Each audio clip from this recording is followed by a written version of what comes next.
خطبہ جمعہ مسجد حرام 15 سفر 1442 ہجری مطابق 2 اکتوبر 2020 عیسوی بعنوان اللہ تبارک و تعالی کی مخلوقات میں غور و فکر، خطیب فضیلت الشیخ ڈاکٹر فیصل غزاوی حفظہ اللہ، ترجمہ و آواز ثناء اللہ صادق تیمی۔ ہر طرح کی تعریف اللہ کے لیے ہے، ہم اس کی حمد بیان کرتے ہیں، اس سے مغفرت طلب کرتے ہیں، ہم اللہ کی بارگاہ میں اپنے نفسوں کی برائیوں اور برے اعمال سے پناہ لیتے ہیں۔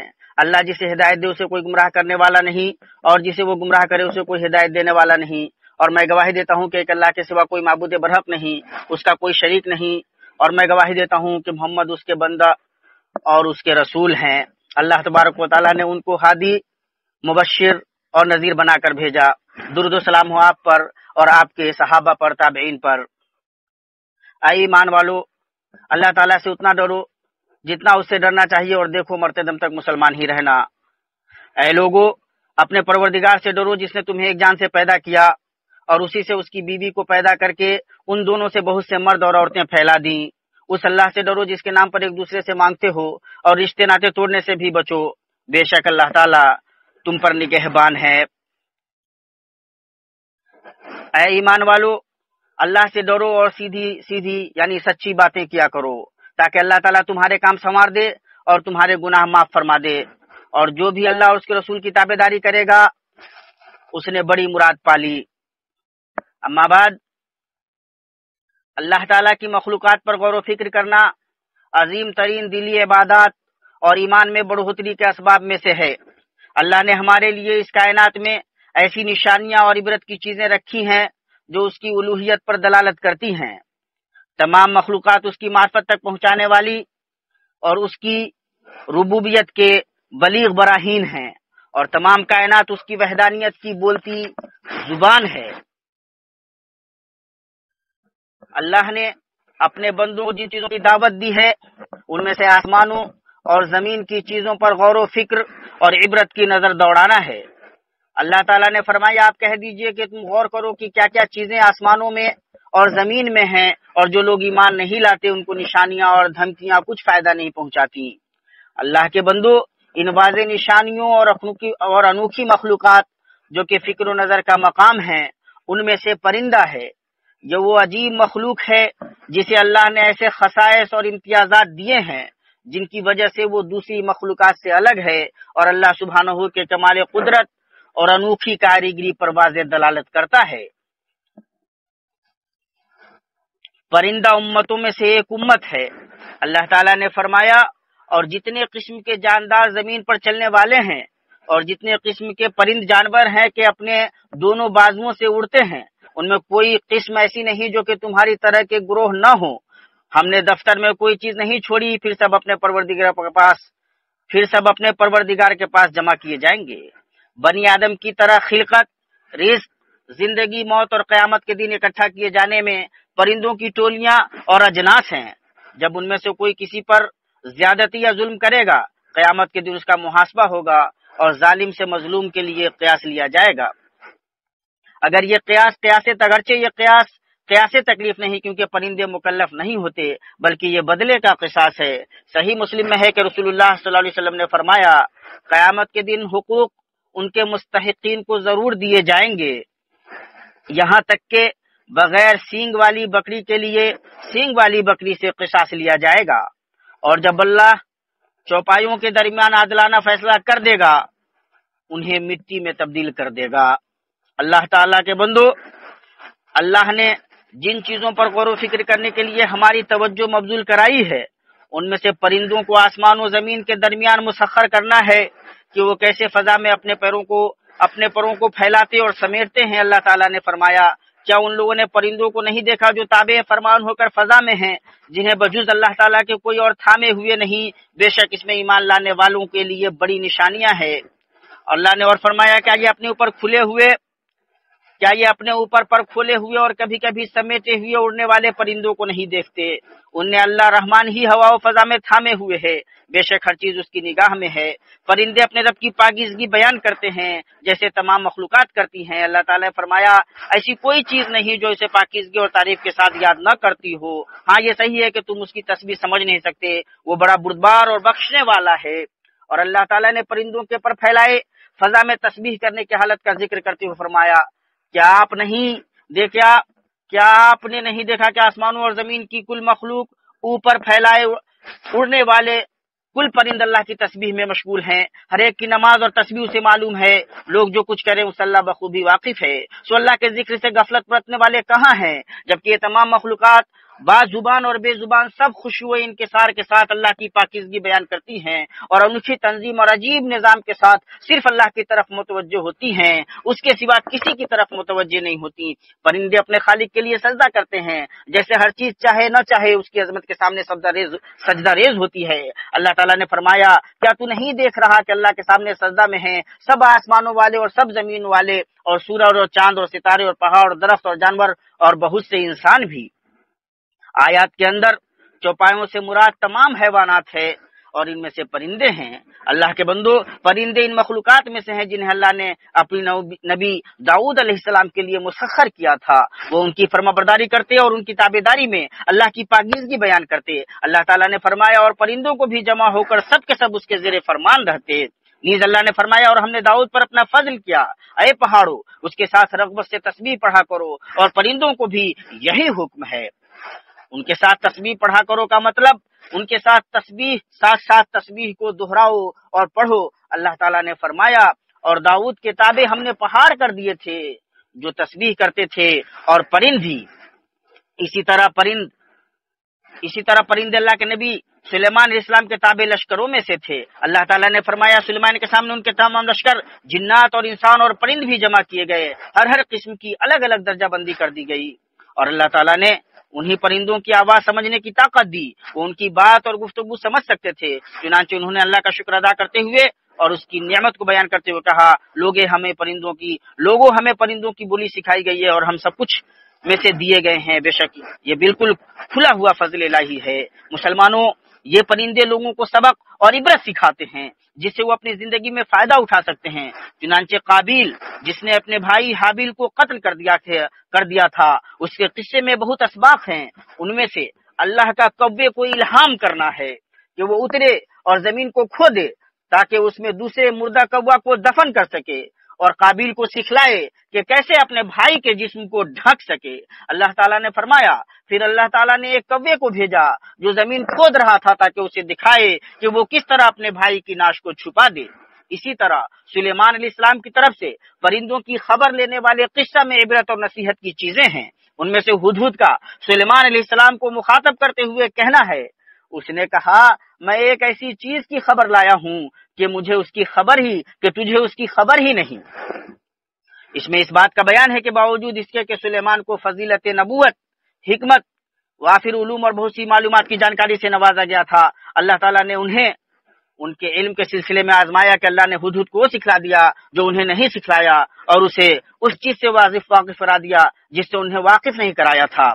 اس آیت کی ہدایات میں سے یہ بھی ہے کہ آدمی یہ جان لے کہ ہو سکتا ہے کہ اس نزدیک کوئی ایسا ہو جو عمر میں اس سے چھوٹا اور علم میں کمتر ہو، مگر اس کے پاس جو چیز ہے اس کے پاس نہ ہو، چنانچہ اسے حقیر نہ جانے، بلکہ اس کے لیے ضروری ہے کہ ہر آدمی سے استفادہ کرے اور دوسروں کو سننے اور ان سے فائدہ اٹھانے میں ناگواری محسوس نہ کرے۔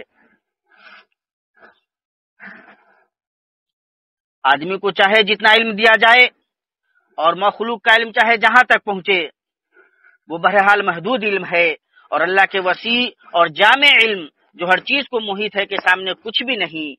موسیٰ اور خضر علیہ السلام کے قصہ میں آیا ہے، جیسا کہ صحیح بخاری میں ہے کہ آپ صلی اللہ علیہ وسلم نے فرمایا اور ایک گوریا آئی اور جہاز کے کنارے بیٹھ گئی اور سمندر میں ایک چونچ مارا۔ خضر نے موسیٰ سے کہا میرا علم اور آپ کا علم اللہ کے علم کے مقابلہ میں بس اتنا ہے جتنا اس گوریا نے سمندر سے کم کر دیا ہے۔ سو خضر کا علم، موسیٰ کا علم اور تمام مخلوقات کا علم سب کو اللہ تعالیٰ کا فرمان سموئے ہوا ہے، اور تمہیں بہت ہی کم علم دیا گیا ہے۔ اور اللہ کے اس فرمان میں میں سبا کی ایک سچی خبر تیرے پاس لایا ہوں، اس بات کی دلالت ہے کہ ہدہد کو اپنی خبروں اور معلومات کی صحت کا پورا یقین ہے۔ یا افواہوں کو نقل کرنا یا جھوٹی باتوں کو پھیلانا یا بغیر کسی تحقیق کے سنی سنائی بات کو منتقل کرنا نہیں ہے۔ اور اللہ تعالیٰ کا فرمان، میں نے اسے اور اس کی قوم کو اللہ تعالیٰ کو چھوڑ کر سورج کو سجدہ کرتے ہوئے پایا، شیطان نے ان کے کام انہیں بھلے کر کے دکھلا کر صحیح راہ سے روک دیا ہے، پس وہ ہدایت پر نہیں آتے کہ اسی اللہ کے لیے سجدہ کریں جو آسمانوں اور زمینوں کے پوشیدہ چیزوں کو باہر نکالتا ہے، اور جو کچھ تم چھپاتے اور ظاہر کرتے ہو سب کچھ جانتا ہے۔ اس آیت میں اس بات کی دلالت ہے کہ ہدہد کو فطرت توحید اور اللہ کی عبودیت پر پیدا کیا گیا ہے، اس لیے اس پر ملکہ سبا اور اس کی قوم کا سورج کو سجدہ کرنا اور اس معبود اللہ کے ساتھ شریک کرنا گرا گزرا جس کے سوائے عبادت کا کوئی مستحق نہیں۔ اسی طرح ہر صحت مند نفس اور فطرت سلیمہ حق کو پا لیتی ہے، اس کی فرما برداری کرتی ہے اور باطل سے نفرت کرتی ہے اور اسے نہیں مانتی ہے۔ اللہ کے بندو، وہ نشانیاں جنہیں اللہ نے فرعون کی قوم پر ان کے جھٹلانے اور سرکشی کے سزا کے طور پر بھیجا تھا، ان میں سے ٹڈی دل ہے جو ان کے کھیتوں اور فصلوں کو کھا جاتا تھا۔ اللہ تعالیٰ نے فرمایا، پھر ہم نے ان پر طوفان بھیجا اور ٹڈیاں اور گھن کا کیڑا اور مینڈک اور خون کے یہ سب کھلے معجزے تھے، سو وہ تکبر کرتے رہے اور وہ لوگ کچھ تھے ہی جرائم پیشہ۔ اور ابابیل پرندوں کے قصہ میں بھی عبرت و نصیحت ہے، جنہیں اللہ نے ابرہا اور اس کے لشکر اصحاب فیل پر اس وقت بھیجا تھا جب انہوں نے کعبہ کو ڈھانے کا ارادہ کیا تھا۔ اللہ تعالیٰ کا فرمان ہے، اور ان پر پرندوں کے جھنڈ بھیج دیے جنہیں مٹی اور پتھر کی کنکریاں مار رہے تھے، بس انہیں کھائے ہوئے بھوسے کی طرح کر دیا۔ مسلمانوں، پرندے اللہ پر بھروسہ کی عظیم مثال ہیں۔ آپ صلی اللہ علیہ وسلم سے ثابت ہے کہ آپ نے فرمایا، اگر تم اللہ پر کما حق توکل کرتے تو تمہیں ویسے ہی روزی دیتا جیسے پرندوں کو روزی دیتا ہے۔ وہ صبح خالی پیٹ نکلتے ہیں اور شام کو بھرے پیٹ آسودہ لوٹتے ہیں۔ اسے امام احمد اور امام ترمذی نے روایت کیا ہے۔ اس کا مطلب یہ نہیں کہ انسان کام اور کمائی سے بیٹھا رہے اور روزی کا انتظار کرے، بلکہ اس پر واجب ہے کہ سب کو کام میں لائے۔ یہ پرندے اللہ کی روزی کا انتظار کرتے ہوئے اپنے گھونسلوں میں بیٹھے نہیں رہتے، بلکہ صبح نکلتے ہیں، سبب اختیار کرتے ہیں اور کماتے ہیں، اس کے بعد پھر دن کے آخر میں بھرے پیٹ واپس آتے ہیں۔ جو شخص اللہ پر کما حق توکل کرے گا، اس کا دل اللہ سے جڑا رہے گا اور جان پائے گا کہ کمانا، مالداری اور حصولیابی اسے دی گئی ذہانت، طاقت، ہنرمندی، پیشہ اور کاریگری اور ان جیسی چیزوں کی وجہ سے نہیں، بلکہ یہ یقین رکھے گا کہ اللہ ہی اسباب پیدا کرنے والا ہے اور معاملات کی باغ ڈور اس کے ہاتھ میں ہے، چنانچہ اس پر توکل کرے گا اور اسباب کو کام میں لاتے ہوئے حلال طریقہ سے روزی تلاش کرے گا، اور اللہ بے نیاز روزی دینے والا اور بندوں کی روزی کا ذمہ اٹھانے والا ہے، اور وہ اس کی مشیت پر ہے، جس کے لیے چاہے اس کی روزی میں کشادگی دے اور اسے کثرت سے دے، اور جس پر چاہے روزی تنگ اور کم کر دے۔ یہ سب اس کے اپنے فیصلہ اور تقدیر میں اس کی حکمت کے مطابق ہے۔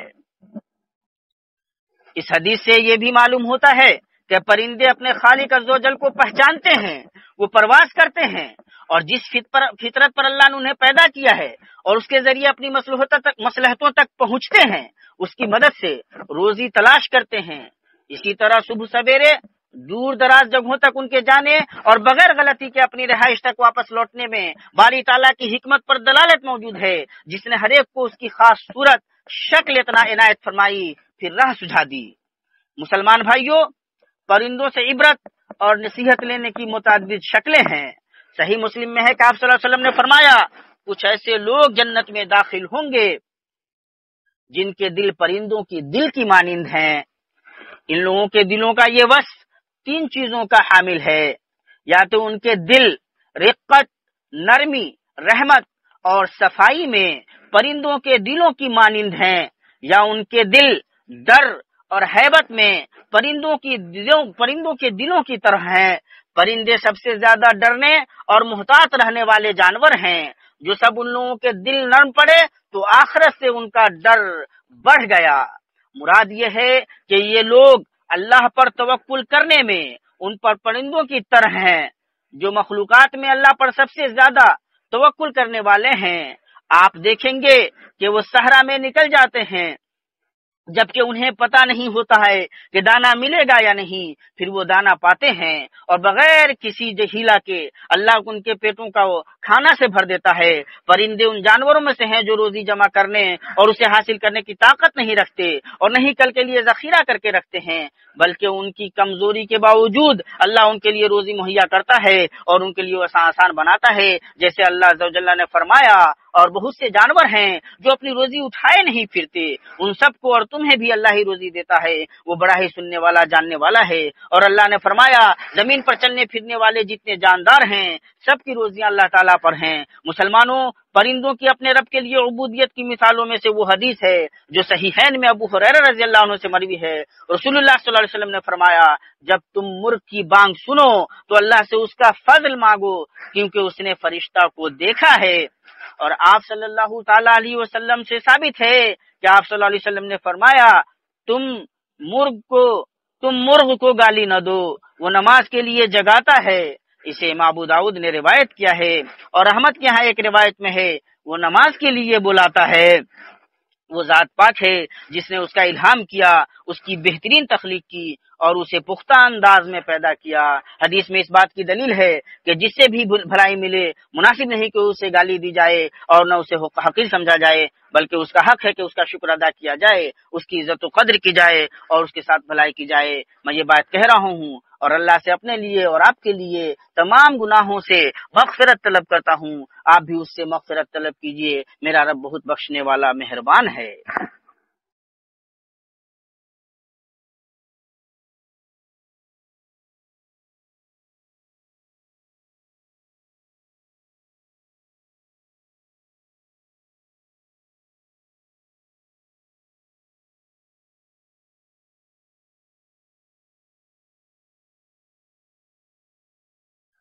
ہر طرح کی تعریف اس اللہ کے لیے جس نے اپنی قدرت سے کائنات کو بنایا اور اس نے اپنی مخلوقات میں دلائل بنائی جس سے اس کی مخلوقات پہ غور کرنے والے اللہ تبارک و تعالیٰ کے شواہد کو پہچانتے ہیں۔ اور میں گواہی دیتا ہوں کہ اللہ کے سوا کوئی معبود برحق نہیں، اور آپ صلی اللہ تعالیٰ علیہ وسلم اس کے رسول ہیں۔ درود و سلام نازل ہوں آپ پر، آپ کی آل پر، آپ کے صحابہ پر، تابعین پر، اور جو درست طریقے سے ان کی پیروی کرے ان پر۔ اما بعد، جو چیز پرندوں کی فضیلت اور بلندی مقام پر دلالت کرتی ہے وہ یہ ہے کہ انہیں بعض انبیاء کی نشانیوں میں سے قرار دیا گیا ہے۔ چنانچہ پرندہ مردوں کو زندہ کرنے میں اللہ کی عظمت کے ان دلائل میں سے تھا جنہیں اللہ نے ابراہیم علیہ السلام کے ہاتھوں جاری کیا تھا، جیسا کہ اللہ تعالیٰ کے فرمان میں آیا ہے۔ اور جب ابراہیم علیہ السلام نے کہا، اے میرے پروردگار مجھے دکھا تو مردوں کو کس طرح زندہ کرے گا، جناب باری تعالیٰ نے فرمایا، کیا تمہیں ایمان نہیں؟ جواب دیا، ایمان تو ہے لیکن میرے دل کی تسکین ہو جائے گی۔ فرمایا، 4 پرند لو، ان کے ٹکڑے کر ڈالو، پھر ہر پہاڑ پر ان کا ایک ایک ٹکڑا رکھ دو، پھر انہیں پکارو، وہ تمہارے پاس دوڑتے ہوئے آ جائیں گے۔ پرندہ عیسیٰ علیہ السلام کی نبوت کے دلائل اور ان کی قوم پر ان کی حجت میں سے تھا۔ اللہ تعالیٰ نے فرمایا، اور وہ بنی اسرائیل کی طرف رسول ہوگا کہ میں تمہارے پاس تمہارے رب کی نشانی لایا ہوں، میں تمہارے لیے پرندے کی شکل کی طرح مٹی کا پرندہ بناتا ہوں، پھر اس میں پھونک مارتا ہوں تو وہ اللہ تعالیٰ کے حکم سے پرندہ بن جاتا ہے۔ عیسیٰ علیہ السلام کی مٹی سے پرندے کی شکل کی صورت گیری کرتے، پھر اس میں پھونک مارتے اور وہ اللہ کے حکم سے پرندہ بن جاتی جس میں روح پڑتی دوڑتی۔ اللہ کے بندو، پرندوں کا گوشت ان جملہ پاکیزہ چیزوں میں سے ہے جنہیں اللہ نے دنیاوی زندگی میں اپنے بندوں کے لیے حلال بنایا ہے، اور ان میں سے صرف پنجے والے پرندے سے منع کیا ہے، جیسا کہ صحیح حدیث سے ثابت ہے۔ پرندوں سے فائدہ اٹھانا صرف دنیاوی زندگی پر موقوف نہیں بلکہ اہل جنت جن کھانوں سے لطف اندوز ہوں گے ان میں سے پرندہ کا گوشت بھی ہے۔ اللہ تعالیٰ نے فرمایا، اور پرندوں کے گوشت جو انہیں مرغوب ہوں۔ مسلمانوں، ہمارے دین میں حیوانات کے ساتھ برتاؤ کرنے کے شرعی آداب و احکام ہیں۔ اسلام نے ان کے ساتھ نرمی کرنے پر توجہ دی ہے، یہ ان اداروں کے وجود سے پہلے جو حیوانات کا اہتمام کرتے ہیں۔ حیوان اور پرندہ پر رحم میں سے یہ ہے کہ انہیں تکلیف دینا، بھوکا رکھنا یا طاقت سے زیادہ بوجھ لادنا یا انہیں لعنت کرنا یا نشانہ بنانا کہ انہیں تیر مارا جائے اور نشانہ بازی سیکھی جائے، یہ سب جائز نہیں ہے، جیسا کہ صحیح مسلم میں ہے کہ نبی صلی اللہ علیہ وسلم نے اس شخص پر لعنت بھیجی ہے جو کسی ذی روح کو نشانہ بنائے، کیونکہ یہ حیوان کو تکلیف دینا اور اس کی جان کو ہلاک کرنا ہے۔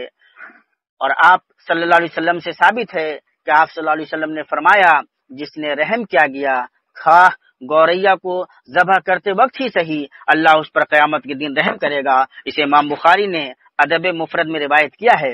بعض علماء نے کہا گوریا کا ذکر خاص طور سے اس لیے کیا گیا ہے کہ وہ سب سے چھوٹا کھایا جانے والا پرندہ ہے جسے ذبح کیا جاتا ہے، اور جب اس کے بے وقت ہونے اور لوگوں کے یہاں بے حیثیت ہونے کے باوجود اس پر رحمت اللہ کی رحمت کو لازم ہے، تو اس سے بڑے جانور خصوصاً آدمی پر رحمت بردرجہ اعلیٰ اللہ کی رحمت کو لازم ہوگی۔ صحیح میں ہے کہ آپ صلی اللہ علیہ وسلم نے 4 جانوروں کے قتل سے منع کیا، اور وہ ہیں چیونٹی، شہد کی مکھی، ہدہد اور لٹورا۔ اسے ابو داؤد نے روایت کیا ہے، لٹورا ایک ایسا پرندہ ہے جس کا سر بڑا ہوتا ہے اور جس کی چونچ بڑی ہوتی ہے۔ شریعت نے جہاں ایذا پہنچانے والے یا مضرت رساں چوپائے کے مارنے کو جائز قرار دیا ہے یا مارنے کا حکم دیا ہے، وہیں اس نے حیوانوں، پرندوں اور کیڑے مکوڑوں کو مارنے سے منع کیا ہے جن کے مارنے میں کوئی مصلحت نہیں اور نہ کوئی فائدہ ہو اور نہ جن کے وجود سے کوئی تکلیف پہنچے، اور یہ شریعت کی جانب سے ایذا رسانی اور ظلم کو روکنے میں پائی جانے والی رحمت ہے۔ اور جب بعض صحابہ نے گوریا کی مانند ایک چڑیا کے 2 چیزیں لے لیے اور آپ صلی اللہ علیہ وسلم نے اس کی وجہ سے اس چڑیا کی تکلیف کو دیکھا تو فرمایا، اس کے بچے کے سلسلے میں کس نے اسے تکلیف پہنچائی، اس کے حوالے اس کے چوزے کر دو۔ اسے ابو داؤد نے روایت کیا ہے۔ یہ پرندوں کے ساتھ آپ صلی اللہ علیہ وسلم کی رحمت ہے، اور ہر آدمی کے لیے اس کے اندر مضبوط دعوت ہے کہ وہ بندوں پر رحم کرے، ان کے ساتھ اچھا برتاؤ کرے، ان کے ساتھ نرمی برتے اور ان کے ساتھ شفقت سے کام لے۔ یہ باتیں رہیں، اور درود و سلام بھیجو۔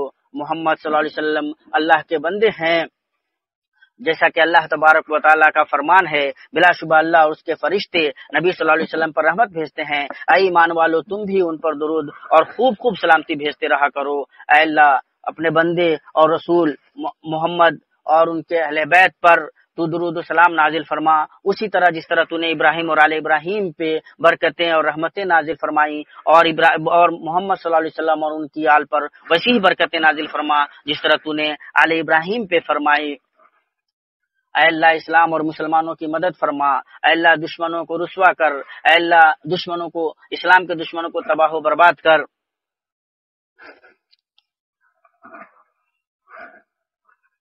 اے اللہ، مسلمانوں کے ساتھ جو پریشانیاں ہیں اللہ تو ان کو دور کر دے۔ اے اللہ، تو ان کے لیے مددگار ہو جا۔ اے اللہ تو انہیں امن و امان سے نواز دے۔ اے اللہ، سلامتی سے نواز دے۔ اے اللہ، یہ حرم والے ملک کی حفاظت فرما۔ اے اللہ، اے مکر کرنے والوں کے مکر سے اس کی حفاظت فرما۔ اے اللہ، حسد کرنے والوں کے حسد سے اس کی حفاظت فرما۔ اے اللہ اس ملک کو امن والا بنا۔ اے اللہ خوشحالی والا بنا، اور تمام مسلمانوں کے ملکوں کو خوشحالی والا بنا، امن و سلامتی والا بنا۔ اے اللہ، تو ہمیں ضلالتوں سے بچا۔ اے اللہ، آزمائش سے بچا۔ اے اللہ ہر طرح کی آزمائشوں سے اے اللہ مسلمانوں کی حفاظت فرما۔ اے اللہ، جو سرحدوں پہ ڈٹے ہوئے ہیں، اے اللہ تو ان کی مدد فرما۔ اے اللہ تو ان کا مددگار ہو جا۔ اے اللہ ہمیں اپنے گھروں میں اور ہمارے وطنوں میں ہمیں امن سے نواز۔ اے اللہ، اور ہماری حکمرانی تو انہیں دے جو تیرا خوف کھائے۔ اے اللہ ہمارے حکمران کو تو اس کی توفیق عطا فرما جو تیری یا اللہ منشا ہے۔ اے اللہ تو انہیں تقوی کی راہ پر چلا۔ اے اللہ، ہم تجھ سے عفو عافیت کا سوال کرتے ہیں۔ اے اللہ، دین و دنیا میں ہمیشگی والی عافیت کا تجھ سے سوال کرتے ہیں۔ اے اللہ، تو ہمیں نہ تو گمراہ کر اور نہ گمراہ کرنے والا بنا۔ اللہم اے اللہ تو ہمیں اپنی آیتوں سے اے اللہ آیتوں پہ غور و فکر کرنے والا اور عبرت حاصل کرنے والا بنا، ہمیں ان میں سے نہ بنا جو تیری آیتوں سے اعراض کرنے والے ہیں۔ اے اللہ ہمیں ان میں سے نہ بنا جو ان آیتوں پہ غور نہیں کرتے اور عبرت نہیں پکڑتے۔ اے اللہ، ہم تجھ سے اے اللہ پناہ چاہتے ہیں۔ اے اللہ ہم جنوب جنون سے، جزام سے اور برائی بیماریوں سے تیری پناہ چاہتے ہیں۔ اے اللہ ہر طرح کی بیماریوں سے تیری پناہ چاہتے ہیں، اور ہر طرح کی تعریف اللہ رب العالمین کے لیے ہے۔